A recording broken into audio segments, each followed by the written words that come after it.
العربيه دي للبيع او ممكن انزلها لك مصر لو معاك بس موافقه استيراديه. جيتور اكس 70 بلس موديل 2025، مواصفات شرق اوسط، اعلى فئه موجوده في العربيه واللون الكحلي. تعال بقى نشوف الاوبشن بتاع العربيه دي. مبدئيا عندك الرادار الامامي، الحساسات الاماميه، الاضاءه فول ال دي والاشارات انيميتد، عندك الجنوط السبور التو تون مقاس 20، عندك الكاميرا بتاعه اللان اسيست ومراقبه الطريق، كاميرات 360، عندك الكيليس انتري، والازاز الجانبي والخلفي للعربيه بيكونوا فوميه. ادي شكل العربيه من ورا. عندك طبعا حساسات خلفيه، كاميرات 360، وكمان الاثنين اكزوست، غير شنطه العربيه بتكون كهرباء. تعال بقى نشوف العربيه من جوه. ادي شكل العربيه، الفرش بتاعها بيكون جلد واخد اللون الجملي في البيج، وعندك كمان التحكم في التكييف المنطقه الخلفيه وفتحه السقف البانوراما. عندك هنا كمان نظام البلايند سبوت اللي موجود في المرايات.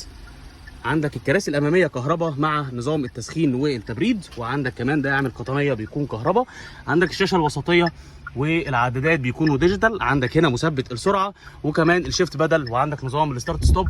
المرايات بتكون اوتو ديمنج، وعندك هنا منطقه التحكم في التكييف في المنطقه الاماميه. وعندك هنا كمان الفتيس الشيفت باي واير، فرامل اليد الكهرباء، مساعد نزول المرتفعات والاوتو هولد، والتحكم في الشاشه الوسطيه. طيب العربيه دي هجيبها لك لحد المينا في مصر بكام؟